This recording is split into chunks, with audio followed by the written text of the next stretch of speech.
Ayan, sa magandang umaga dyan sa Pilipinas, mga kapatid. Mag-live po tayo kasi maganda po itong ating topic ngayon. At isa po sa mga, ah, sabi nga isa sa mga complicated na topic sa iglesia. Hindi naman complicated, pero nagiging complicated po kasi dahil pabago-bago ng turo. O may iba-iba silang version ng turo. Ayan. Tignan natin to.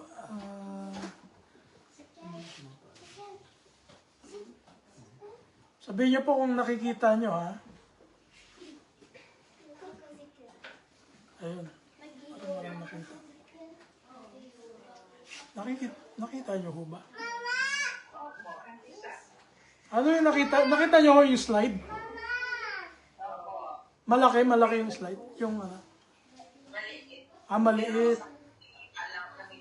Nakikita ko yan yung mga next slide. Nakikita ko din yung...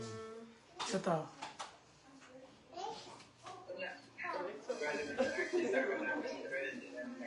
Nakikita ko. Yan. Ito, ano nakikita nyo? Lahat ng slide ko yan. Okay. So nakikita nyo pala ay lahat ng slide, ano?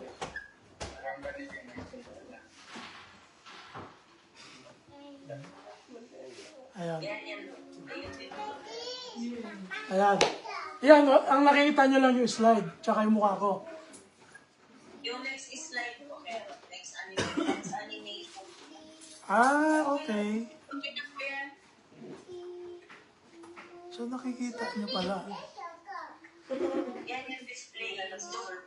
Sa Yup. center view. Ano ba naman? Ayan. Ayan. Pero hindi ko kayo nakikita.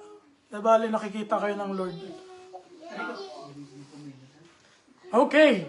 Alright mga kapatid, bilisan na natin kasi medyo mahaba to, no? At gusto ko lang po na bigyan po ng linaw ito upang sa gayon ay nasa iisa tayong page, nasa iisa tayong pahina. Ang pamagat po ng ating message ngayong hapon po at dito sa San Diego, umaga dyan, ay pinamagatang Salvation of God, Grace or Work. Ayan. Ito po, sabi ko nga kanina, isa pong napaka controversial sa loob ng church.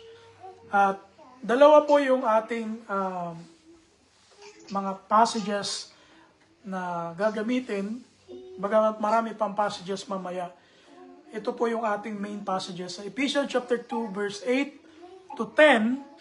Kung napapansin nyo, hindi ko po itinigil doon sa 9 kasi tinitigil nila sa 9 eh. And then, yung isang talata ay sa James chapter 2 verse 17 hanggang 22. Ayan.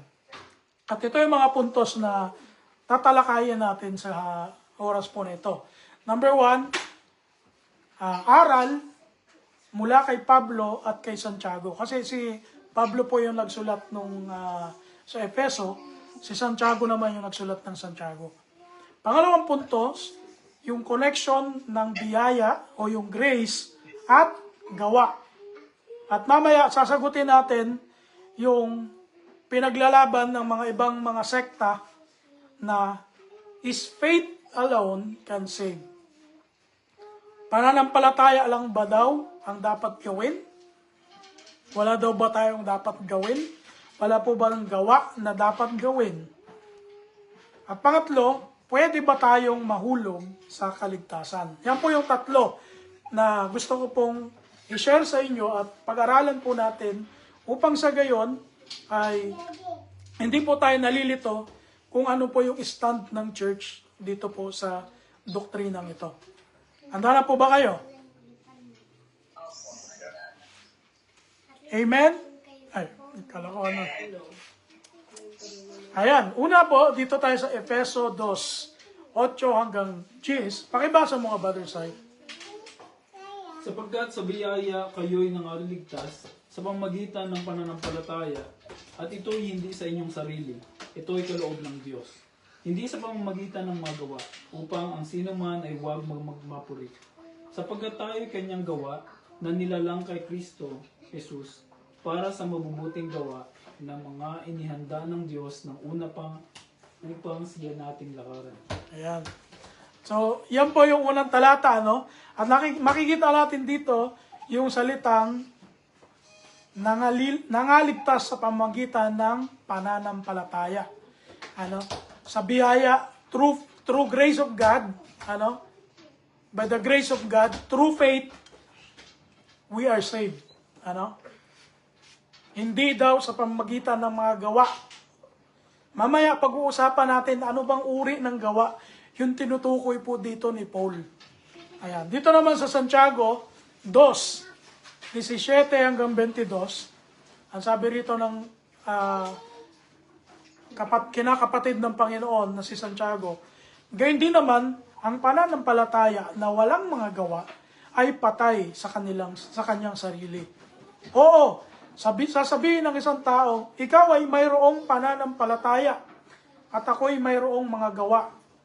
Ipakita mo sa akin ang iyong pananampalatayang hiwalay sa mga gawa, at ako sa pamamagitan ng aking mga gawa ay ipakita sa iyo ang aking pananampalataya.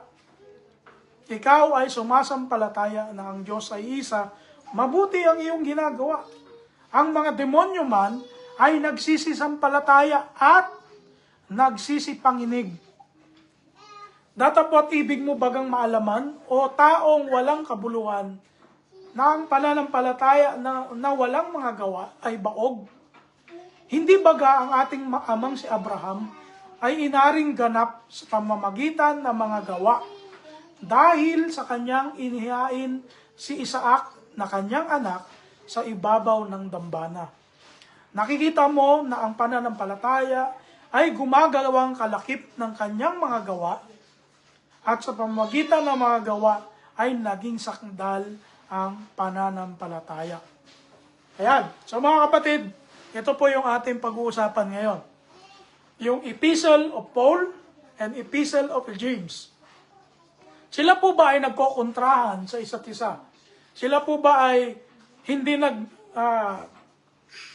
nagtuturo ng parehong idea o parehong katotohanan? Kasi po, marami ngayon ang mga reliyon, especially dyan sa Pilipinas, hindi ko nasasabihin kung sino yung mga reliyon na yon, nasabi nila, wala na daw tayong gawang gagawin. Manampalataya lang daw tayo, ligtas na tayo. Wala na daw pong gagawing mabubuti kasi ginawa na daw po ni Christ. Kaya tayo po ang dapat lang daw natin gawin ay manampalataya. Kaya sabi nila, faith alone can stand. O yung tinatawag nila na once saved, always saved. OSAS. Ano? Once saved, always saved. Ngayon, pag-usapan po natin, biblical po ba yun? Yun po ba ay katotohanan ng salita ng Panginoon? Mababasa ba natin? Unawain po natin itong dalawang ito na nagtuturo sa atin ng salita ng Diyos upang sa gayon hindi po tayo parang alon na tinatangay-tangay lang kung saan yung hangin, kung saan yung agos, doon lang tayo. Ano? Pag-aralan po natin. People that want salvation based on their own good works. Kasi nakita nyo po yung salitang on their own good works. Mamaya ano po natin yan, papaliwanag. Kung ano ba yung uri ng work, ano ba yung uri ng gawa na tinutukoy dyan ni Paul na based sa ating sarili. Si James naman, ang nilalabanan ni James fighting those people who are teaching false gospel that demands nothing, costs nothing, endures nothing, suffers nothing, and produces nothing. James is fighting those people that want salvation, does not demand anything. Ano? Ano ba yung mga dinidemand ng Panginoon sa atin? Ano ba yung hinihingi ng Diyos para po tayo ay magpatuloy sa Kanya? Nandun na po yung complete obedience to the Lordship of Jesus Christ. Isa na po yun. Kasi marami sa atin, ang alam lang sa Panginoong Hesus, Savior. Oh, Jesus save me. Jesus save me. Pero hindi naman nagpapasakop doon sa Lordship ni Christ. Hindi sumusunod sa utos ni Kristo. Ayaw sundin yung mga nasa salita ng Diyos. Pangalawa, any change of heart and mind in accordance with the Scriptures. Yun po yung pangalawa na hinihingi ng Diyos sa atin. Pangatlo, personal holiness and zealous for good works. Yung zealous ka, ibig sabihin ng zeal, meron kang kusang loob na pag gumawa ka ng kabanalan sa buhay mo, hindi yung, nabaptize na ako, okay na ako. Grace, saved by grace naman ako. Okay na, kahit pumatay ako ng tao dyan, saved by grace. Kahit magnakaw ako dyan, okay lang. Si Kristo naman ang namatay para sa akin. Yung ba yun? Ganun ba yung tinuturo ni Kristo na gospel? Pangapat, this kind of people just want Jesus Christ as Savior but not as Lord. Ito yung sinasabi ko kanina. Ayaw nila ng salitang Lordship. Gusto lang nila salitang Savior. Ngayon, pag-uusapan natin sila, mga kapatid. Dito sa Tito 1:16, meron dito tinutukoy si Paul kay Tito na gawa. Ano kaya itong gawa na tinutukoy dito? Ang sabi rito sa Tito 1:16, sila'y nangagpapanggap na nakikilala nila ang Diyos. Ngunit, ikinakaila sa pamamagitan ng kanilang mga gawa, palibasay mga malulupit at mga masuwayin at mga itinakwil sa bawat gawang mabuti. Alam niyo po, merong dalawang uri ng gawa ng tao. Merong gawang mabuti, merong gawang masama. Yung tinutukoy po doon ni Apostol Pablo kanina doon sa Efeso 2:8 hanggang 9. Yung mga gawa po doon, sabi niya, tayo naligtas sa pamagitan ng biyaya, hindi sa gawa. Yung gawa po na yon, yung mga gawa po na ginagawa natin para sa ating sariling kaligtasan. At ang great example po dito, yung mga Pareseyo at mga Saduseyo ng panahon ni Christ. Na bagamat yung ilan sa kanila, alam na nila na si Kristo yung Mesayas, siya yung Savior, siya yung anak ng Diyos. Mas ginusto pa nila na gawin nila yung mga tradisyon na dapat nilang gawin sa ilalim ng batas ni Moises. Nandun na yung pagre-recite ng mga prayers, paglilimos sa public, yung mga ganon. Akala nila yun yung makakapagligtas sa kanila. And is it sound familiar today? Is it sound familiar today?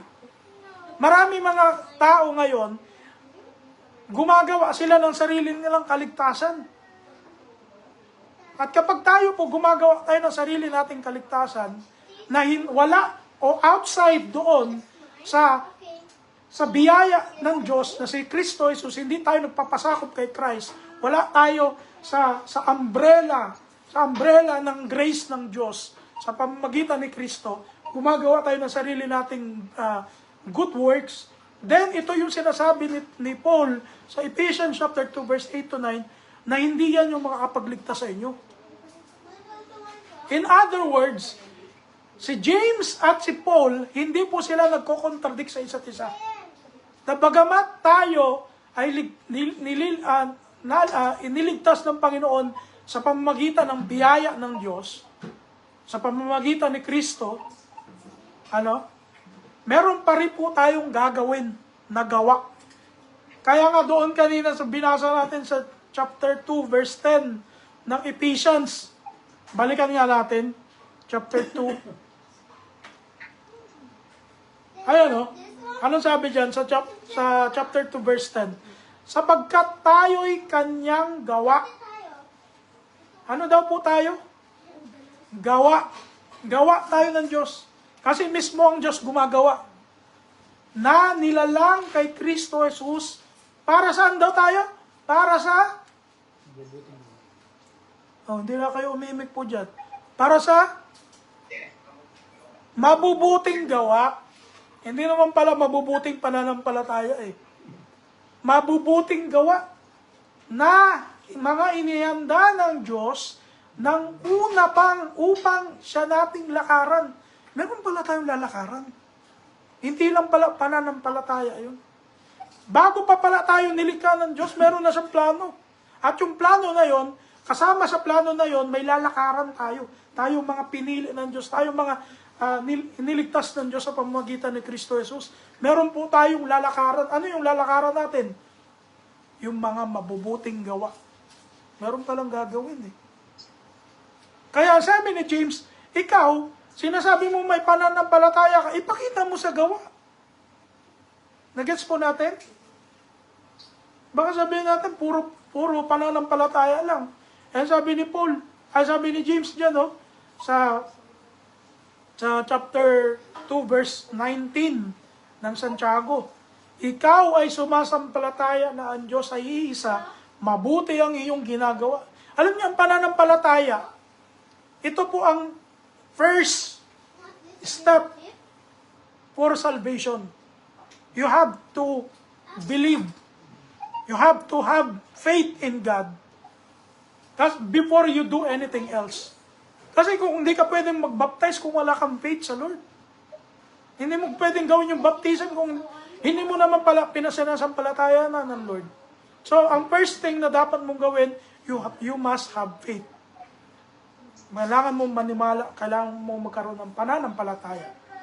Kaya, ito po yung sinasabi, through faith, tayo naliligtas. Pero hindi lang po faith. Ano? Kaya itong dito, na sinasabi ni Paul kay Tito sa verse 16 ng chapter 1, ang sabi rito, ito yung mga tao na akala, nagpapanggap sila na kilala nila ang Diyos.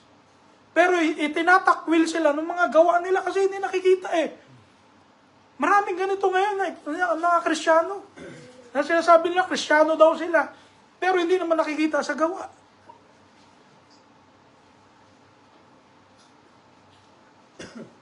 Yung grace of God. Sino ba yung grace of God? Who is it and what is it? Dito pa rin sa aklat ni Tito, ang sabi rito sa 3, 4 hanggang 5, ngunit nang mahayag na ang kagandahang loob, yan, yung grace, kagandahang loob sa Tagalog yan. Grace of God, kagandahang loob ng Diyos na ating tagapagligtas at ang kanyang pag-ibig sa tao na hindi dahil sa mga gawa sa katuwiran na ginawa nating sarili. Tingnan niyo po, meron palang gawa na gawa talaga natin.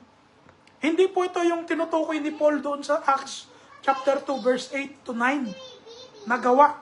Ibang gawa yung tinutukoy. Ibang gawa, ito yung gawa na tinutukoy ni Paul dito.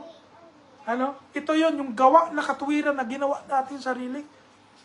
Katulad nga lang sinabi ko, yung mga tao na akala nila pag mabait sila sa kapwa nila, o Panginoon, nagbibigay ako ng more than 10% sa church. Dapat ligtas na ako. Hindi ganun. Yun yung mga gawa na akala natin, pag ginawa natin, yun ay magliligtas sa atin. No. Maliligtas tayo through faith in Christ. At sa pamamagitan ng pagpapatuloy natin, yung pagtatapat natin, yung pagiging regenerated natin, nagbago na tayo. Yung dati nagmumura tayo, ngayon hindi na tayo nagmumura. Yung dati, nagnanakaw tayo, ngayon, nangungupit na lang, hindi. Ngayon, hindi na tayo nagnanakaw. Kahit isipin natin, hindi na natin iniisip magnakaw. Noon, masyado tayong magagalitin, isang tingin lang sa'yo ng tao, alam mo, manununto ka na agad. Eh ngayon, dapat hindi na, dapat humble, dapat, na tayo, meek. Ano? Alam niyo po, may meek.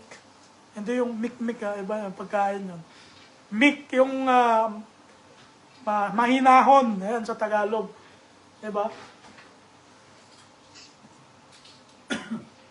Kundi ayon sa kanyang kaawaan, ay kanyang iniligtas tayo sa pamagitan ng paghuhugas sa muling kapanganakan at ng pagbabago sa Espiritu Santo. Tingnan nyo, kompleto na dito eh. Wala na tayo dapat pag-usapan, kompleto dito sa chapter, sa verse 5. Hindi daw dahil sa mga katuwiran na ginawa natin. Saan daw? Ayon sa kaawaan ng Diyos, sa pamamagitan ng baptism o yung paghuhugas sa muling kapanganakan at ano daw? Natapos ba sa baptism? No. Ang sabi, pagbabago sa Espiritu Santo. Yung fruit of the Holy Spirit. Kasi pag nabaptize na tayo, dapat meron ng fruit. Merong nakikita. Kasi ang sabi ni Christ, apart from me, you can do nothing. Remain in me and I will remain in you. Diba? Eh pag nag-remain tayo sa Lord, meron tayong fruit of the Holy Spirit. Ganun kasimple po yun. Makibasa mga brothers tayo sa screen. Titus chapter 2 verse 13 to 14. Nahintayin niyo ang mapalad na pag-asa at ang pagpapakita ng kaluwalhatian ng ating dakilang Diyos at tagapagligtas na si Jesucristo, na siyang nagbigay ng kanyang sarili dahil sa atin, upang tayo'y matubos niya sa lahat ng mga kasamaan at malinis niya sa kanyang sarili ang bayang masikap sa mabubuting gawa, upang maging kanyang sariling pag-aari. Tingnan, may mabubuting gawa na naman dito eh. Hindi talaga naaalis yung mabuting gawa eh. Kaya ewan ko bakit pinagpipilitan ng mga sekta ngayon, ng mga reliyon sa dyan at sa buong mundo na ano lang daw, faith alone. Eh yung salitang ang faith alone, wala sa Bible eh. Yung salitang alone, wala sa Bible yun eh. Yung faith alone, wala yun. Kahit alugugin nyo po ang Biblia, wala tayong matatagpuan na sinabing we can be saved through faith alone. Walang ganun. Kung gusto nyo po, halugugin nyo ang Google. Halugugin nyo ang buong Bible. Kahit anong version ng Bible, wala po kayong mababasang ganun. Pero nakita nyo dito, sino daw yung grace of God? Sa verse 13, ang sabi rito, hintayin niya ang mapalad na pag-asa at ang pagpapakita ng kaluwalhatian ng ating dakilang Diyos at tagapagligtas. Sino daw yun? Si Jesus Christ. Pero no? Tapos sasabihin ng ibang reliyon, wala daw sa Bible na Diyos daw si Kristo. Eh, liwaliwanag, dakilang Diyos at tagapagligtas na si Yesu Kristo. At sabi diyan sa verse 14, upang tayo'y matubos niya sa lahat ng mga kasamaan at malinis niya sa kanyang sarili ang bayang masikap sa mabubuting gawa. May gagawin po tayo mga kapatid, wala? Meron. Meron po tayong gagawin. Yung mga nagsasabing wala nang gagawin, mga antikristo po yun. Kasi si Kristo mismo, ang sabi niya, may gagawin. May gagawin tayo. Actually, ang sabi niya nga, ang manatiling tapat hanggang wakas ang siyang maliligtas. May gagawin? Wala. May gagawin. Magtatapat nga eh. Yung ba, hindi gawa? Gawa nga yun eh. Diba? Yung pananampalataya, gawa nga yun eh. You know, do you know that faith is your reaction from the grace of God? Faith is an action. Ito po yung action natin. Hindi po ito bagay na iniisip-isip. Ito po yung action. Faith is an action. Ito po yung ating sagot doon sa imbitasyon ng Panginoon sa atin. Kaya nga sinabi, true faith. Tayo naligtas sa biyaya ng Panginoon sa pamamagitan ng pananampalataya. Kaya merong gagawin.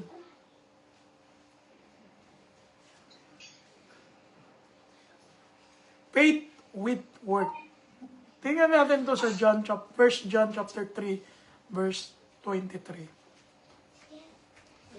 Pakibasa mo nga, Sister Joyce. At ito ang kaniyang utos, na manampalataya tayo sa pangalan ng kaniyang anak na si Jesucristo, at tayo'y mga ibigan ayon sa ibinigay niyang utos sa atin. Ayun, may utos pala eh. May utos. Kung may utos, may gagawin. Ganun, di ba? Ganun lang ka, simpleng logic yun eh. Ay, pag ba ikaw, walang utos, may gagawin ka ba? Wala. Siyempre, wala. Wala naman ng utos sa'yo eh. Pero pag may ng utos, may gagawin. Eh sabi dito, at ito ang kanyang utos. Ano na yung utos ni Kristo? Ano yung utos ng Ama? Na manampalataya tayo sa pangalan ng kanyang anak na si Jesucristo at tayo'y mga ibigan ayon sa ibinigay niyang utos sa atin. Tingnan nyo, merong utos eh. Kaya yung faith, dapat may gagawin. Ano? Yung work according to Christ's law. Meron kasi pong tinatawag na utos ni Kristo sa Biblia eh. Merong utos sa kautosan ni Moises nung panahon ng Mosaical dispensation, yung panahon ni Moises. Merong utos nung panahon na ni Kristo, yung tinatawag na Christian dispensation. Sa Galatia chapter 6 verse 2, maliwanag na maliwanag po dyan mga kapatid, na merong salita na sinabi dito si Paul na kautusan ni Kristo. Ang sabi niya, mangagdalahan kayo ng mga pasanin ng isa't isa at tuparin yung gayon. Ang kautusan ni Kristo, merong kautusan si Christ. At itong kautusan ni Christ, ito ay iba sa kautusan ni Moises. Ano? Kaya dito nagtatalo nun yung mga unang Kristiyano. Kasi yung mga Hudyo na naging Kristiyano noong unang panahon, sabi nila sa mga Hentil na naging Kristiyano, magpatuli din kayo. Nagpatuli kami under the law of Moses. And sabi ni Pablo, no. No, hindi nyo na kailangan gawin yan. Hindi nyo na kailangan magpatuli. You are not under law of Moses, but under law of Christ. Ano yung sinasabi dito? Sa Matthew chapter 28 verse 20, ang sabi ni Christ bago sa umakyat, ituro niyo sa kanila ang kanilang ganapin ang lahat ng mga bagay na inutos ko at inutos ni Moises. Ganun ba yan? No. Inutos ko, sabi ni Christ. Inutos niya lang, hindi inutos ni Moises, hindi inutos ni Elias. Kaya hindi lahat ng mababasa sa Bible gagawin natin. Kasi hindi naman lahat yun inutos sa atin. Kung gagawin natin lahat ng nasa Bible, gumawa ka rin ng malaking daong. Kasi inang utos ng Diyos kay Noe, gumawa ng malaking daong eh. Gumawa ka rin ng malaking daong. Ganun ba yun? Kaya tayo mga Kristiyano, we are under Christ's law. At huwag tayong hihigit, huwag tayong magkukulang doon.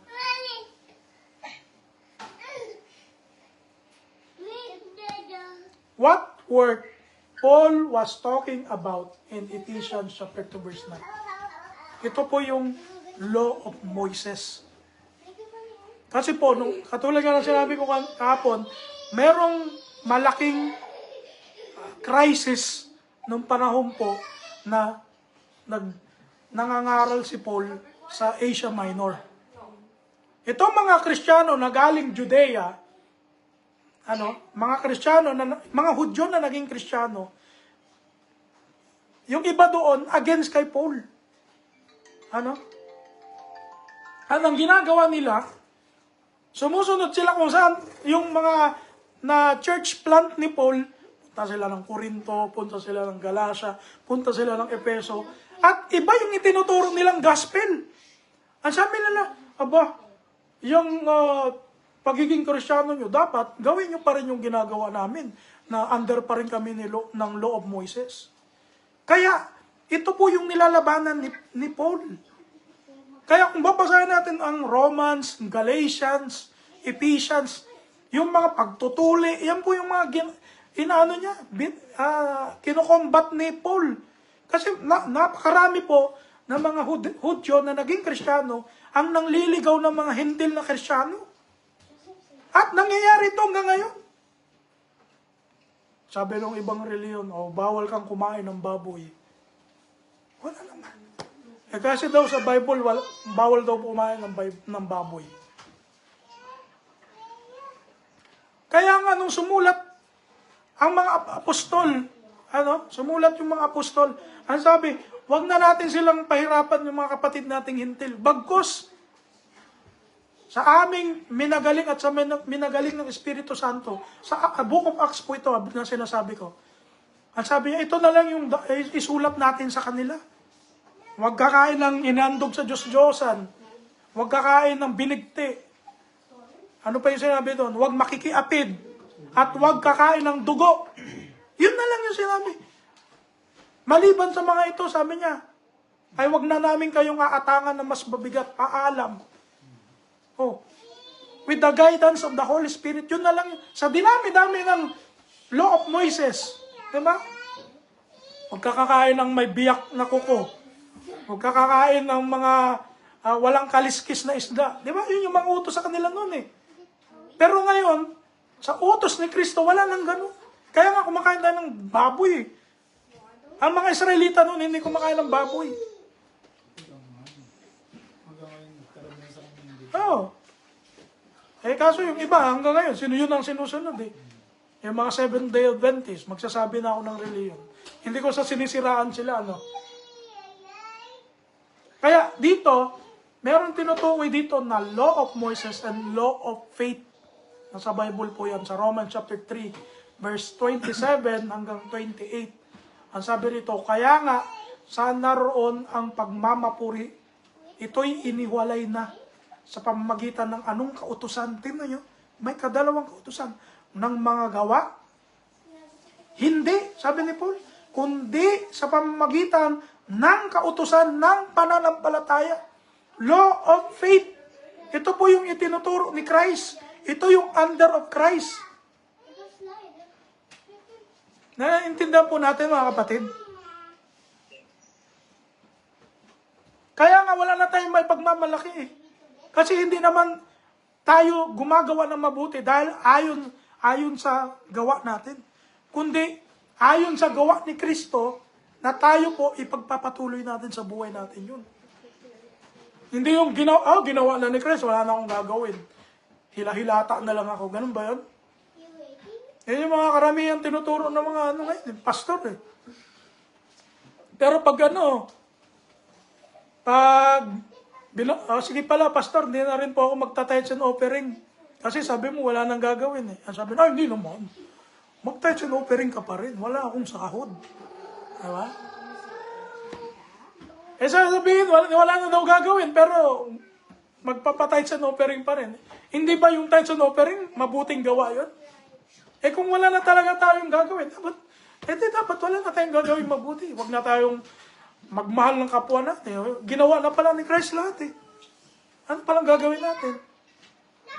Kaya napaka-illogical, napaka-unbiblical ng mga taong nagtuturo na faith can save alone. Under Christ, we must fulfill the law of Christ through faith with action. Kaya nga meron tinatawag na bunga ng Espiritu eh. Galatians chapter 5 verse 22 hanggang 23. Ano daw yung mga bunga ng Espiritu? Pag-ibig, katuwaan, kapayapaan, pagpapahinuhan. Hindi ba mga gawa ito? Hindi ba ito mga gawa natin? Kagandahang loob, kabutihan, pagtatapat, kaamuan, pagpipigil. Ang sabi rito, laban sa mga gayong bagay ay walang kautusan.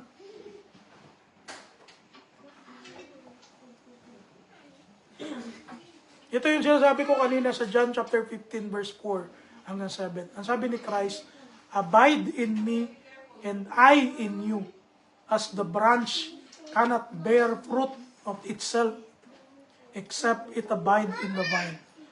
No more can ye except ye abide in me. I am the vine, ye are the branches. He that abideth in me, and I in him, the same bringeth forth much fruit.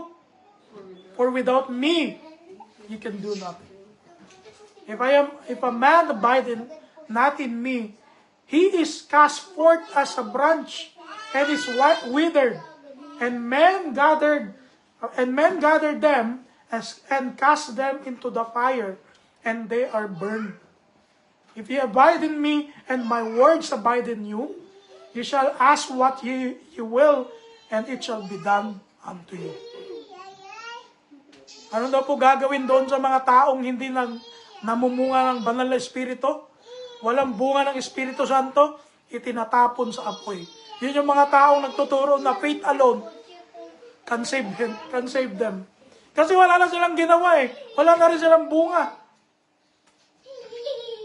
Si Kristo na lang daw.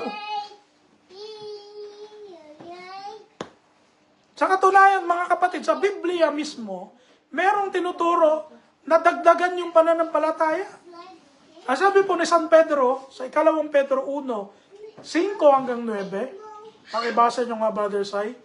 And beside this, giving all diligence, add to your faith. Saglit lang, Brother Sai. Ang sabi rito, add to your faith. Ano daw i-add sa faith? Virtue. And to virtue, knowledge. And to knowledge, temperance. And to temperance, patience. And to patience, godliness. And to godliness, brotherly kindness. And to brotherly kindness, charity. For if these things be in you and abound, they make you, and that ye shall neither be barren nor unfruitful in the knowledge of our Lord Jesus Christ. But he that lacketh these things is blind, and cannot see afar off, and hath forgotten that he was purged from his old sin. Ayun. Meron pala pong addition sa Bible. Merong addition. Kung may subtraction sa Bible, meron ding addition. Ano sabi? Faith alone lang ba sinabi dito? Faith alone? No. Add to your faith. Ano sabi? Meron palang dadagdag sa faith Ano sabi? Add to your faith virtue. And to virtue, knowledge. Bakit? Kasi ang sabi rito, for if these things be in you and abound, they make you that ye shall neither be barren nor unfruitful in the knowledge of our Lord Jesus Christ. Tingnan nyo po. Kaya kung faith alone, wala na tayong gagawin. Aba, ang sabi dito, magiging baog pala tayo, magiging barren, magiging unfruitful tayo. At anong sabi doon kanina sa James, at sa John chapter 15, anong gagawin doon sa mga hindi namumunga? Itinatapon sa apoy. Verse 9, ang sabi rito, But he that lacketh these things is blind, mga bulag, at hindi makakita ng malayo, at nakalimutan na ang kanilang mga kasalanan ay nilinis na. Yung mga kanilang old sins. Tingnan nyo po. Kaya sabi ni Apostol Juan, sa 1 John chapter 3 verse 7, 10, and 18, Mumunti kong mga anak, huwag kayong padaya kanino man. Ang gumagawa ng katuwiran ay matuwid. Tingnan nyo, ang daming salitang gumawa Kaya tama yung yung kanta natin Gumawa, gumawa, tayo'y lingkod ng Diyos. Sa daangin niya taas tayo ay sumunod. Baguhin ang landas sa amang kaloob, at kung magkagayoy, di tayo lulugmok. Tama yun Kasi halos lahat ng mga apostol, ang sinasabi nila, gumawa. Ito, si Juan, ang sabi niya, gumawa ng katuwiran ay matuwid, gaya niya na matuwid. Dito nahayag ang mga anak ng Diyos at ang mga anak ng Diablo. Ayan. Meron palang anak ng Diablo, Ang sino mang hindi gumagawa ng katuwiran ay hindi sa Diyos. Kung hindi ka sa Diyos, kanino ang anak? Ang sabi ni Juan, anak ka ng Diablo. Ni ang hindi umiibig sa kanyang kapatid. Verse 18, Mumunti kong mga anak, huwag tayong magsiibig ng salita, ni ng dila man, kundi ng pananampalataya. Hindi sinabi pananampalataya kundi ng gawa at katotohanan. Sana naintindihan po natin to mga kapatid, na mga naka-online. Ano po? 1 Corinthians chapter 15 verse 1 to 2. Ito na yung tinutukoy ko kanong nakaraang linggo. Nasabi dito, ngayon ipinatatalastas ko sa inyo mga kapatid, ang ebanghelyo na sa inyo ay aking ipinangangaral, na inyo namang tinanggap, na siya naman ninyong pinananatilihan. Kaya kailangan manatili tayo eh. Ano? Yung pananatili, gawa yun eh. Paggawa yun, yung pananatili. Sa pamamagitan naman nito'y ligtas kayo. Kung matyaga ninyong iingatan ang salitang ipinangaral ko sa inyo, maliban na kung kayo'y nagsipanampalataya ng walang kabuluhan. Tingnan nyo. Kaya hindi pananampalataya lang eh. Hindi lang nagtatapos sa pananampalataya. Kasi merong pananampalataya, nagiging walang kabuluhan.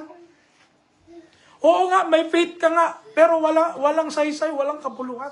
Kaya sabi ni Paul, maliban na kung kayo nagsisimpalataya ng walang kabuluhan, hindi kayo maliligtas. Yun lang yung logic nun.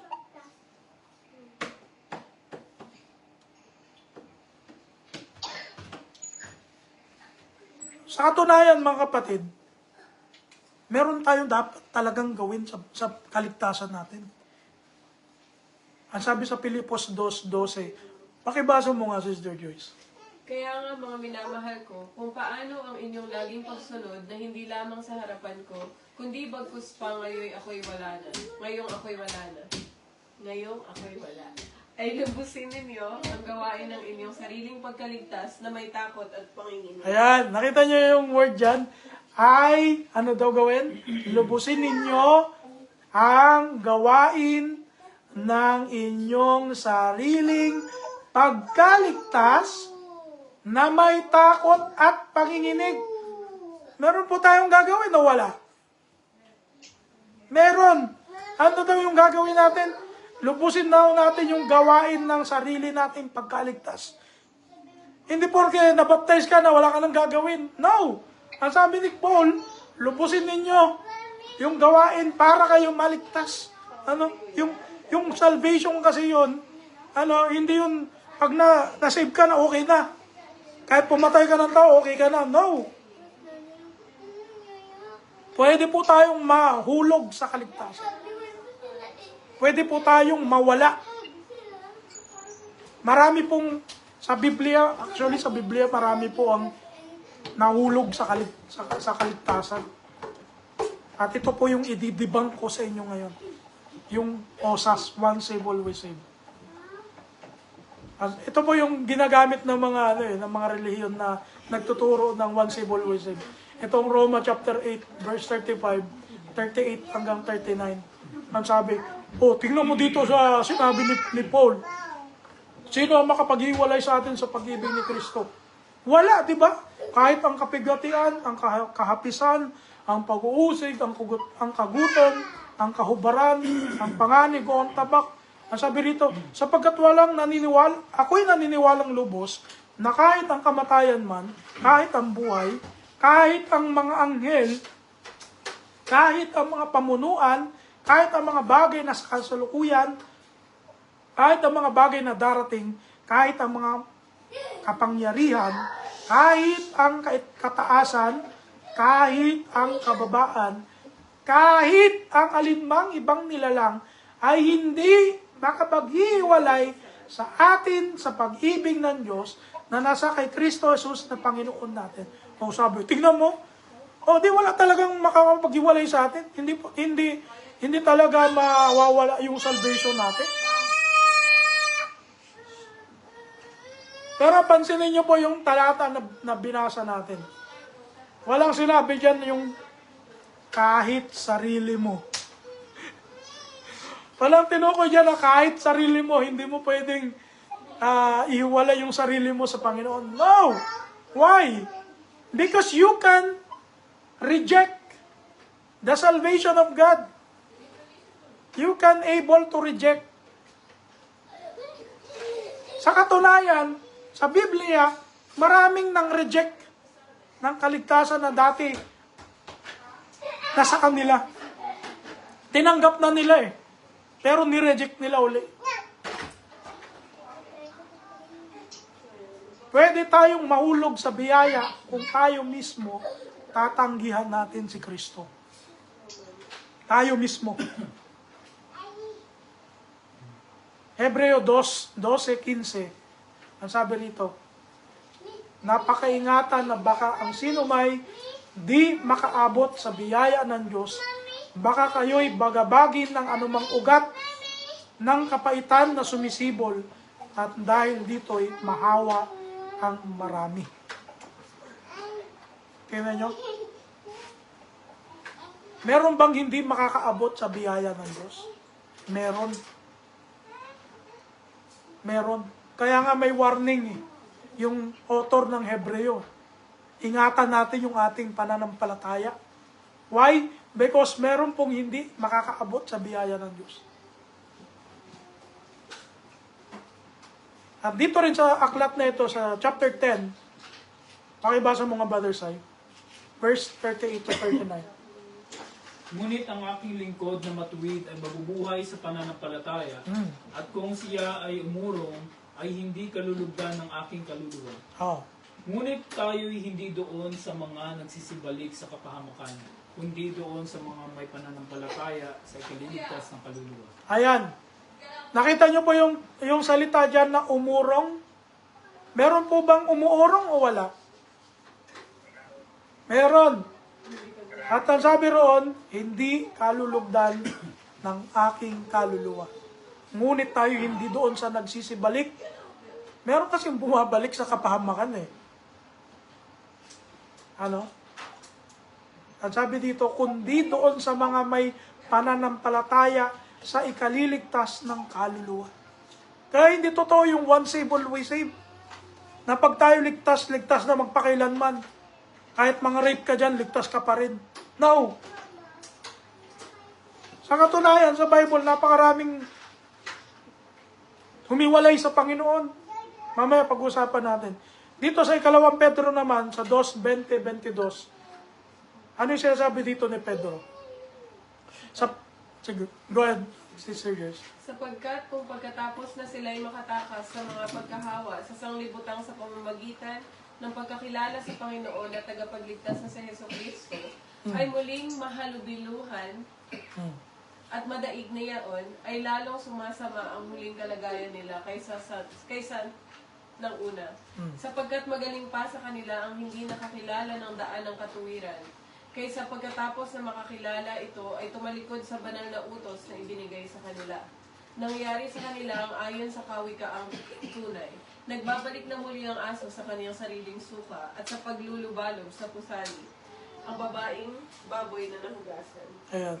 Kita nyo na po yun, di ba? Diyan sa bahay siguro, makikita nyo yung mga aso pag sumuka, kinakain nila ulit, di ba? O kaya, siguro nasubukan nyo naman na po nag-alaga ng baboy. Kami, may alaga kami noon na baboy. Pag tapos namin paliguan nila, Brother Sai, pag tae, lulublob ulit siya dun sa tae niya. Ang sabi ni Peter, yung analogy na ganito, ganun din po yung mga tao na bumabalik from save to destruction. Ano? Yung ligtas na sila, niligtas na sila, nabaptize na sila, nakarinig na sila ng Word of God, nakilala nila ang Panginoon, nakilala nila ang doktrina ng Diyos, nakasama sila sa mga fellowship ng church, tapos bigla na lang nawala sa church, bigla na lang nawala sa faith. Meron pong mga ganun. At ito po yung reality. Ligtas ba yung mga yan? No. Sabi ng Biblia, no. Hindi po ako nangahatol. Yun po yung sinabi ng Biblia. Ito yung sinasabi ko. Meron ba mga Kristiyano sa Biblia nagsibalik sa kapamakan? Baka sabihin nyo, hindi Kristiyano si Judas. Number 1 Kristiyano na bumalik sa kapamakan, si Judas. Matthew chapter 26-25.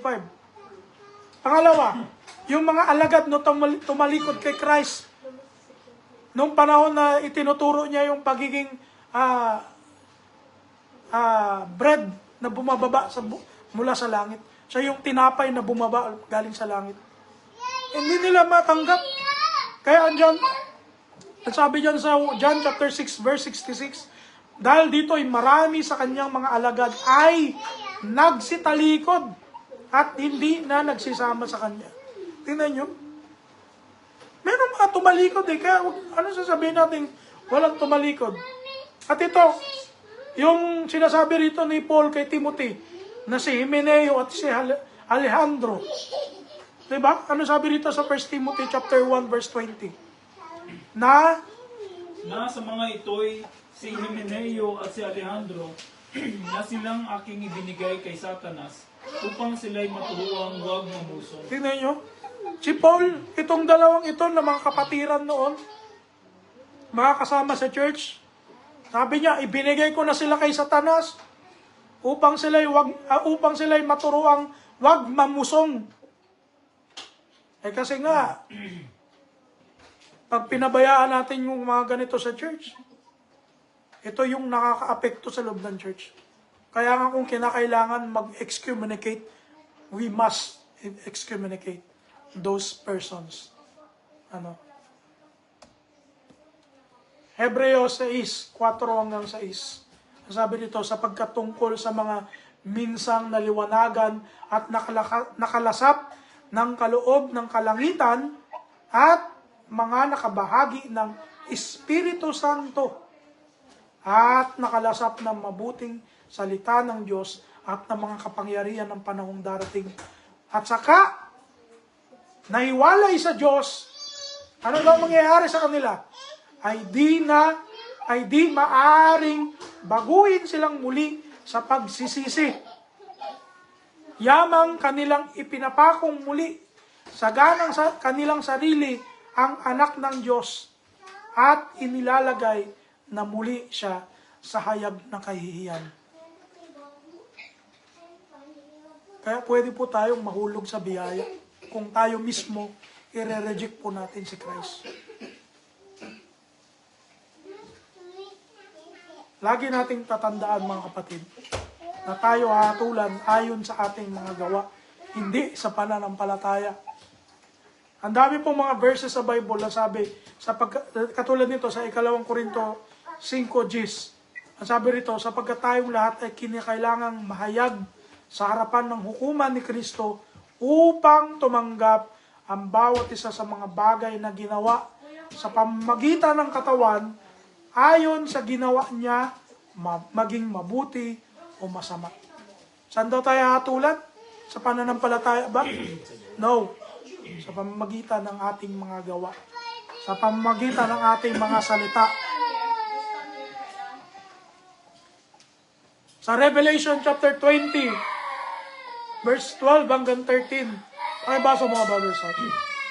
At nakita ko ang mga patay, malalaki at maliliit, na nakatayo sa harapan ng luklukan, at nabuksan ang mga aklat. At nabuksan ang ibang aklat, na siyang aklat ng buhay. At ang mga patay ay hinatulan ayon sa mga bagay na nasusulat sa mga aklat, ayon sa kanilang mga gawa. At ibinigay ng dagat ang mga patay na nasa kanya, at ibinigay ng kamatayan at ng Hades ang mga patay na nasa kanila. At sila'y hinatulan bawat tao ayon sa kaniya-kaniyang mga gawa. Ayun, hindi mo pala sa faith alone eh. Wala naman tayo mababasang faith dyan eh. Ang sinabi, gawa. Hatulan daw po tayo ayon sa kanya-kanyang gawa. Kaya pag may ginawa ka, yun po yung doon ibabasa yung hatol sa iyo ng Lord. Ano? Kaya kung di tayo sumunod kay Kristo, si Kristo, yung mga salita niya, yun ang hahatol sa atin.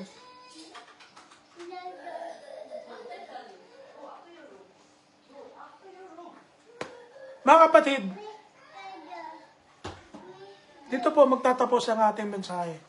Naunawaan natin ang kahalagahan ng gawa sa ating pagsampalataya sa Lord, sa Panginoong Jesucristo. Hindi po nagtatapos sa faith, hindi nagtatapos sa praise the Lord, hallelujah. Taas-taas ka pa ng kamay. Hindi nagtatapos sa puro kantahan lang. We must live our lives with the new self. Yung bagong tayo, yung bagong nilalang na tinutukoy sa Biblia. Yung regenerated life. Pag sinabing regenerated, na bago ka na, hindi na yung dating ikaw. Kaya nga yung salitang regenerated, yun ikinukumpara doon sa metamorphosis, yung butterfly, di ba? Yung uod, pagkatapos ng metamorphosis na process, nagiging butterfly siya. Ganon din po tayo. Habang tayo po ay nagpapatuloy sa Lord, dapat po lalo po tayong nagpapabago sa Lord. Ganon po yung dapat po nating gawin. So, dito po nagtatapos ang ating mensahe. At kung meron po kayong mga tanong, meron po kayong mga gustong idagdag sa mga naka-online, salamat po sa panonood. Pagpalain po kayo ng Panginoon dyan. Dito ko na po tatapusin yung ating live.